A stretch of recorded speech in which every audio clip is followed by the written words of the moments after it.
Hello नमस्कार दोस्तों, कैसे हैं आप सभी का स्वागत है आपके अपने इस YouTube channel Sandeep Dubey CGPSC में। आज हम लोग बहुत ही महत्वपूर्ण टॉपिक जो छत्तीसगढ़, ठीक है, कृषि विपणन मंडी बोर्ड परीक्षा, ठीक है, कृषि विपणन मंडी बोर्ड परीक्षा जिसका एग्ज़ाम होगा 25 फरवरी को, ठीक, इसी हफ्ते में, मतलब अगले हफ्ते में है। तो यहाँ से अधिनियम से लमसम में 33 क्वेश्चन आएंगे, इसको ध्यान में रखिएगा। साथ ही 17 क्वेश्चन आपके छत्तीसगढ़ के जीके से संबंधित है। फिर आपको देखने मिलेगा इकोनॉमिक्स का, ओके, फिर 10 क्वेश्चन आपको मैथ्स के मिलेंगे। ऐसे करके 100 नंबर के प्रश्न रहेंगे। तो इसमें अधिनियम वाला जो पार्ट है ना, उसका बहुत अच्छा वेटेज है। आज से इस सेशन को स्टार्ट करते हैं। चैनल में नए होंगे तो चैनल को सब्सक्राइब करिएगा। स्टार्ट करते पहले प्रश्न से, थोड़ा धुंधला है, थोड़ा एडजस्ट करिएगा, ठीक है। पहला क्वेश्चन क्या था, जो बेसिकली ये क्वेश्चन ये बनने की उम्मीद है, कृषि उपज मंडी 1972 में कितनी धाराएं और अध्याय हैं? तो याद रखिएगा इसका आंसर होगा 82 धारा और 14 अध्याय है। कितना? ऑप्शन नंबर ए 82 धारा और 14 अध्याय। कुछ महत्वपूर्ण तथ्यों को देखते हैं, ठीक है। देखिए, आपको अध्याय तो याद हो गया, अध्याय कितना है? 14, धारा कितना है? 82, ठीक। तो याद रखिएगा 1972 एक्चुअल में बना तो 1972 में, लेकिन ये राष्ट्रपति का जो साइन होता है 73 में होता है। तो याद रखना डेट 18 अप्रैल, ठीक, 1973। तो 18 अप्रैल 1973 में राष्ट्रपति साइन करते हैं, प्रेसिडेंट साइन करते हैं, ठीक। उसके बाद ये प्रकाशन होता है राजपत्र में 27 अप्रैल को। तो ये दोनों डेट याद रखना। साथ ही आपको एक अगला डेट याद रखना है कि ये छत्तीसगढ़ के ये तो भारत के परिप्रेक्ष्य में है। अब छत्तीसगढ़ के राजपत्र में प्रथम प्रकाशन होता है 20 दिसंबर को, 20 दिसंबर सन 2000, ओके। और लागू कब होता है? जी, छत्तीसगढ़ बनने के तुरंत बाद 1 नवंबर को लागू हुआ। राजपत्र में प्रकाशित होता है 20 दिसंबर को। तो यहाँ से कोई भी एक प्रश्न आपको देखने मिलेंगे। आगे बढ़ते हैं अगले प्रश्न में, ठीक है। अगला क्वेश्चन है कि मंडी समिति के अध्यक्ष और उपाध्यक्ष के निर्वाचन के संबंध में कौन से धारा में दिया हुआ है? तो ये धारा 12 है, ठीक। धारा 12 क्या बोलता है? अध्यक्ष और उपाध्यक्ष का निर्वाचन, जो अध्याय 3 में आता है। किस में आता है? अध्याय 3 में। तो एक चीज़ मैं आपको बता दूं, देखिए, अध्याय 1 में, ठीक, अध्याय 1 में 1 और 2 धारा है, ठीक। अध्याय 2 में है 3 से लेके 6। अब देखो, इसका नाम बताना थोड़ा अभी वर्तमान में कॉम्प्लिकेटेड है, लेकिन जब जैसे जैसे क्वेश्चन आएगा सबको एक एक करके देखेंगे। अब अध्याय 3 में कुल मिला के धारा है 7 से लेके 12 क तक। कितना है? 7 से लेके 1 मिनट ना, सॉरी, अध्याय 3 में है 7 से लेके 14 धारा, जिसमें का 12वां नंबर का धारा यही है, क्या? उपाध्यक्ष और अध्यक्ष के निर्वाचन के संबंधित प्रावधान। तो ऐसे करके इसको देखेंगे। आगे बढ़ते हैं। अगला क्वेश्चन है, किस धारा के अंतर्गत मंडी समिति के अध्यक्ष तथा उपाध्यक्ष के विरुद्ध अविश्वास प्रस्ताव लाया जा सकता है? तो बेसिकली इसमें तो ऑप्शन बहुत क्लोज है, 13 तो भाई 12 में अगर इनके निर्वाचन के संबंध में है तो इसके आगे ही इसका अविश्वास प्रस्ताव होगा। तो इसका 13 का, ठीक। तो एक बार पूरा देख लेते हैं जो दिया है। अध्याय 13 में दिया हुआ है कि प्रथम सम्मेलन, अध्यक्ष, उपाध्यक्ष, सदस्यों की पदावधि। तो पदावधि के बारे में दिया है अध्याय 13 में, ठीक। क्या दिया है कि प्रथम सम्मेलन, अध्यक्ष, उपाध्यक्ष, सदस्यों की पदावधि, त्यागपत्र, उनसे संबंधित जो भी रिक्ति है वो अध्याय 13 में दिखेगा। अध्याय 13 का में क्या दिखेगा कि अध्यक्ष और उपाध्यक्ष के विरुद्ध अविश्वास प्रस्ताव, ठीक। अध्याय 13 ख, तो अध्याय 13 ख में आपको दिखेगा कि भैया अध्यक्ष और उपाध्यक्ष के अवकाश और अवकाश के बिना अनुपस्थिति का परिणाम। मान लो भैया अध्यक्ष उपाध्यक्ष अवकाश लेते हैं, ठीक, बिना परमिशन के, ठीक है। तो बिना अनुपस्थिति के, बिना परमिशन के अगर अवकाश लेते तो उसका परिणाम क्या होगा? ये दिया है अध्याय ख में। और अध्याय ग में दिया हुआ है नए अध्यक्ष और उपाध्यक्ष को कार्यभार सौंपना। नए अध्यक्ष, ठीक, और उपाध्यक्ष को कार्यभार सौंपना। तो इस प्रकार से आपको एक एक करके याद रखना है। नेक्स्ट क्वेश्चन है, देखिए, सिर्फ हम लोग जो क्वेश्चन दिया उसको नहीं देखेंगे, बल्कि उसके अंदर जो जो फैक्ट आ रहे हैं सबको देखेंगे। अगला क्वेश्चन है कि मंडी समिति के गठन के संबंध में जो प्रावधान दिए हैं, तो मंडी समिति का गठन का प्रावधान कौन से अनुच्छेद में दिया है? तो ये अनुच्छेद नंबर 11 है। ठीक, ये भी अध्याय 3 के अंतर्गत आएगा। तो बाकी के जितने भी धारा दिए सबको एक एक करके देख लेते हैं। मंडी समिति का गठन, धारा नंबर 11। ठीक, धारा नंबर 31 क्या बोलता है कि मंडी क्षेत्र में कार्य करने वाले व्यक्ति का विनिमय, मंडी क्षेत्र में कार्य करने वाले व्यक्ति का विनिमय लास्ट में पूरा धारा एक बार देखेंगे। ठीक, मंडी क्षेत्र के कार्य करने वाले व्यक्ति का विनिमय धारा 31 में दिया है। धारा 38 में दिया हुआ है मंडी समिति की निधि मतलब उनकी संपत्ति, तो मंडी समिति की निधि है धारा 38 में। और 41 में दिया हुआ है बोर्ड का गठन। 41 में क्या दिया है? बोर्ड का गठन। तो बोर्ड का गठन 41, 38 में निधि, 31 में विनिमय। ठीक, और 11 में क्या दिया हुआ है? 11 में दिया हुआ है मंडी समिति के गठन के संबंध में। ओके, नेक्स्ट क्वेश्चन है कि मंडी समिति के कर्तव्य और शक्तियों का उल्लेख किस धारा में दिया हुआ है? तो मैं आपको बता दूं, ये है अध्याय 4। ठीक, अध्याय 4 का जो सब्जेक्ट है, जो थीम है, वो क्या है कि मंडी समिति के काम काज का संचालन और शक्तियों एवं कर्तव्यों के बारे में दिया अध्याय 4 में, जिसमें कुल मिला के 15 से लेके 25 तक का धारा है। ठीक, 15 से लेके 25 तक का धारा आएगा अध्याय 4 में, है ना। मंडी समिति के कामकाज के संचालन, उसकी शक्तियों और कर्तव्यों के बारे में दिया हुआ है, जिसमें धारा नंबर, बाकी तो देखते हैं, जैसे धारा नंबर 15, तो धारा नंबर 15 बोलता है मंडी समिति के सम्मेलन में प्रक्रिया और गढ़पूर्ति। तो मंडी समिति होगी, उसका सम्मेलन होगा, तो गढ़पूर्ति की आवश्यकता होगी कि नहीं? तो गढ़पूर्ति दिया है धारा नंबर 15 में।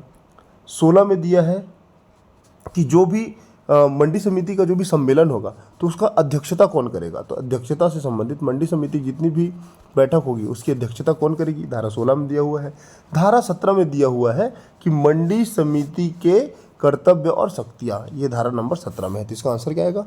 मंडी समिति के शक्तियाँ और कर्तव्य के बारे में दिया है धारा नंबर 17 में। 18 भी देख ही लेते हैं। 18 में दिया है कि उप समिति की नियुक्ति, उप समिति की नियुक्ति।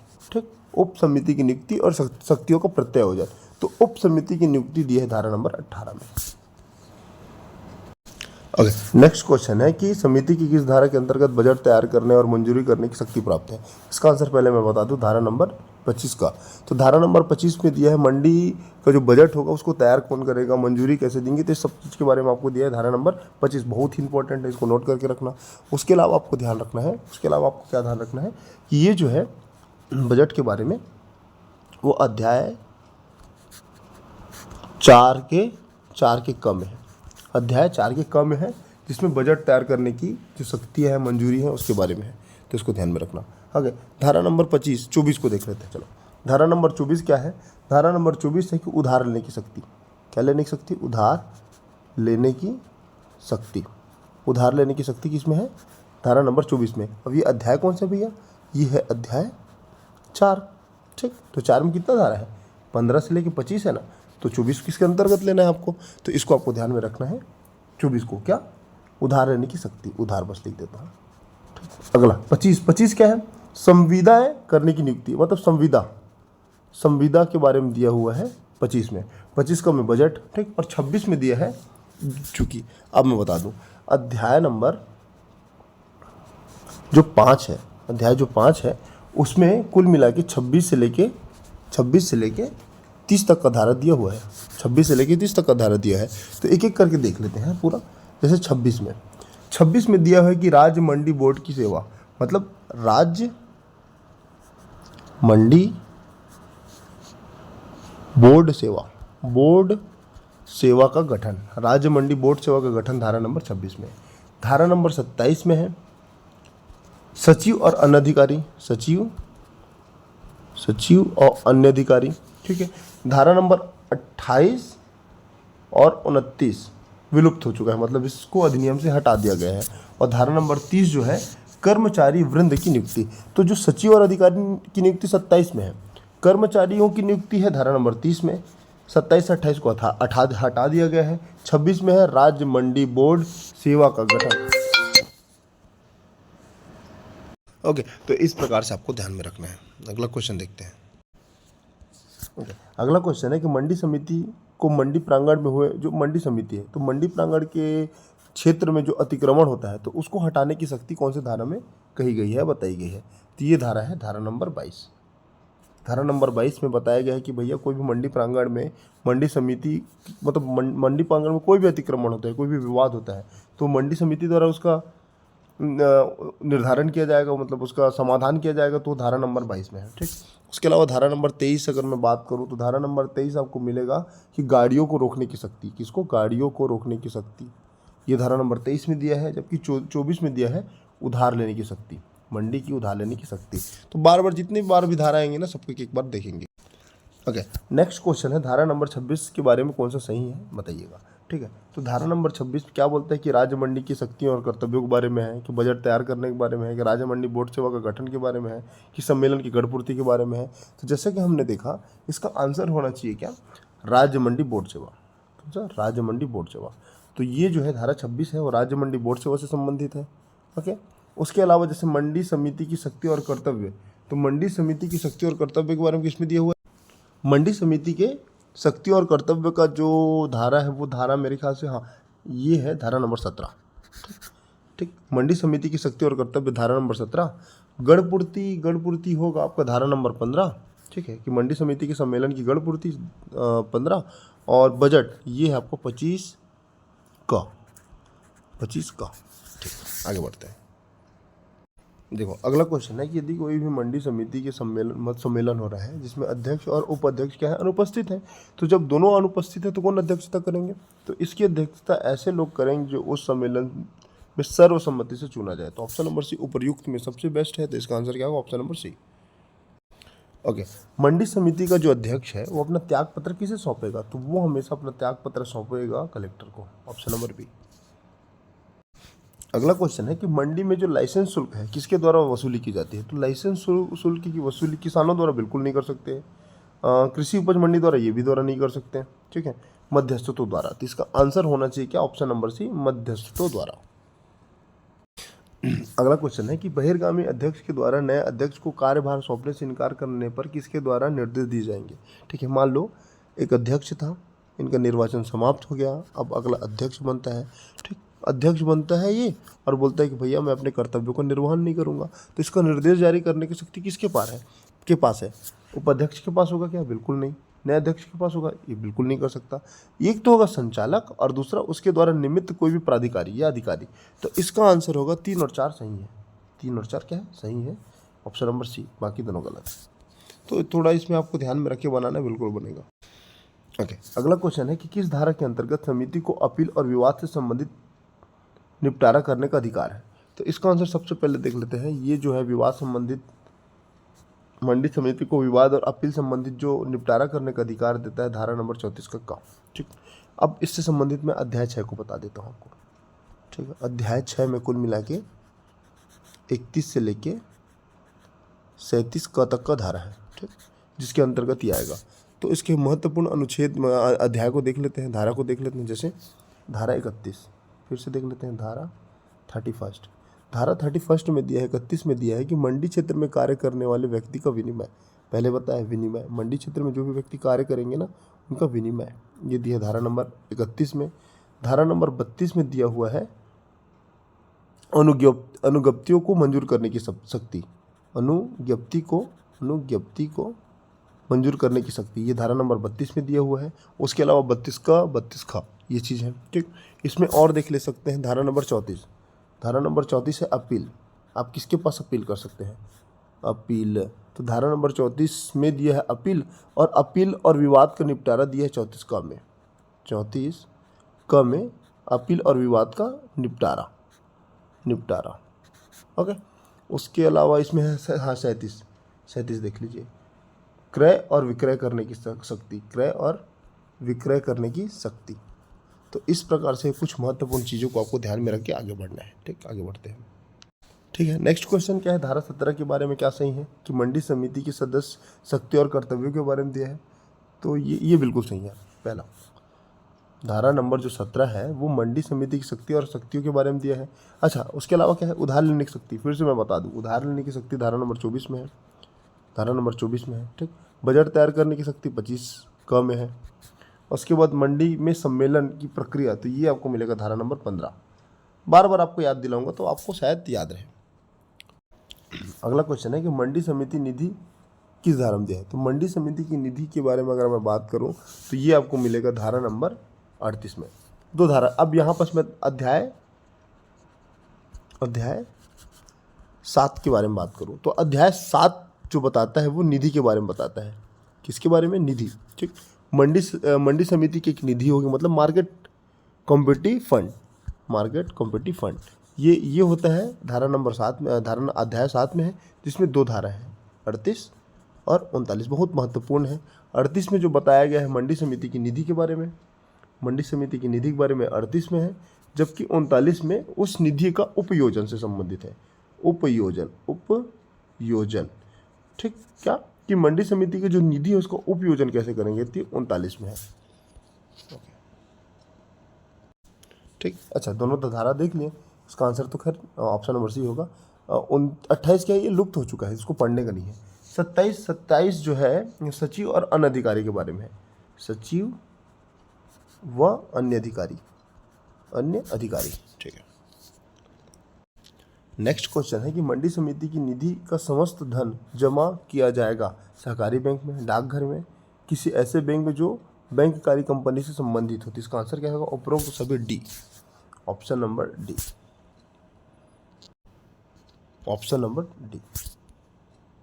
ओके, धन कहाँ जमा करना था देख लिए। अब मंडी समिति का जो व्यय करने की जा सकती, कहाँ पर उसको व्यय करेंगे जो धन जमा किए हैं, तो मंडी प्रांगण के लिए, बिल्कुल मंडी प्रांगण के अनुरक्षण और सुधार के लिए, मतलब उसका मॉडिफाई करने के लिए, हाट बाजारों और विकास के कार्यों में, बिल्कुल। तो इसका आंसर क्या होना चाहिए? ऑप्शन नंबर डी, उपरोक्त सभी।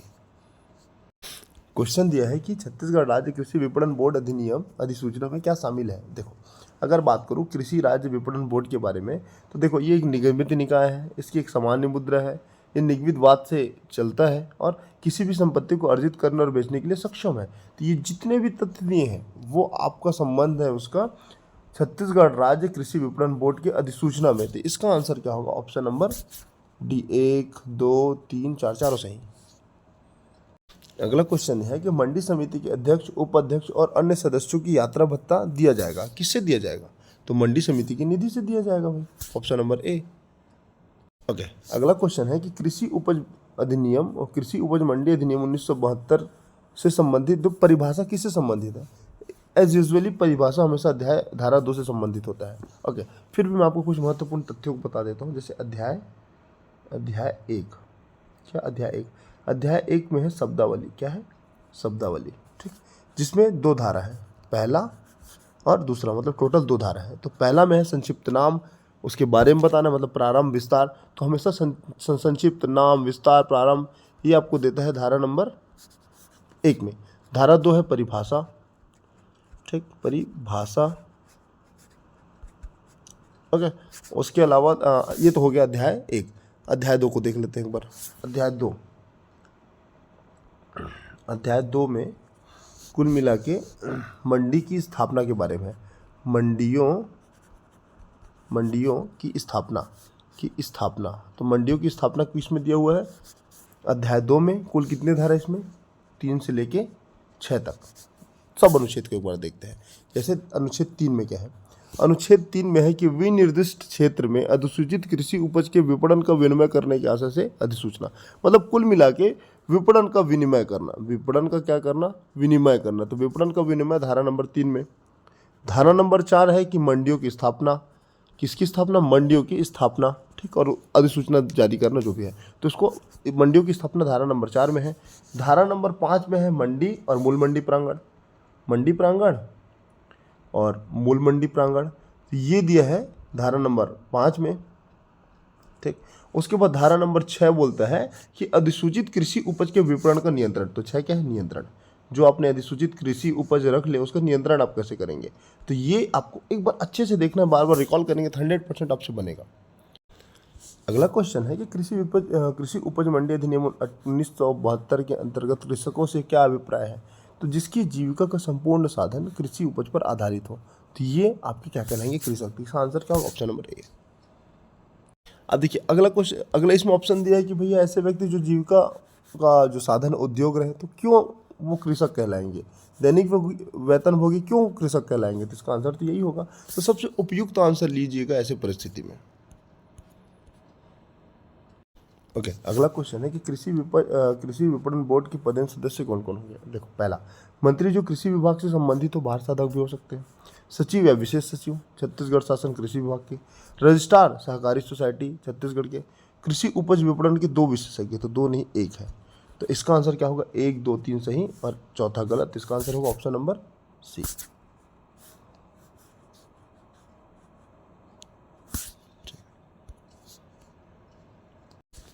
अगला क्वेश्चन है कि अध्यक्ष और सदस्यों की पद अवधि के बारे में बताइए। तो ये इनका पद अवधि हमेशा 3 वर्ष का रहता है ना, याद रखना। Option number C. ऐसा क्वेश्चन आपको देखने मिल सकता है। देखिए, ये हमारा सेट 1 रहा। ऐसे ही करके जितने भी महत्वपूर्ण टॉपिक्स हैं इस बचे दिनों में कंप्लीट करेंगे। कोशिश करेंगे धारा को एक बार और अच्छे से रिवीजन करने की, और जो जितने भी धारा है उसको एक बार देखेंगे, अनुच्छेद को देखेंगे, साथ ही अध्याय को देखेंगे, जो महत्वपूर्ण तथ्यों को देखेंगे। कृपया करके चैनल को सब्सक्राइब करिएगा। फिलहाल यहीं तक, आगे मिलते हैं, तब तक के लिए जय हिंद।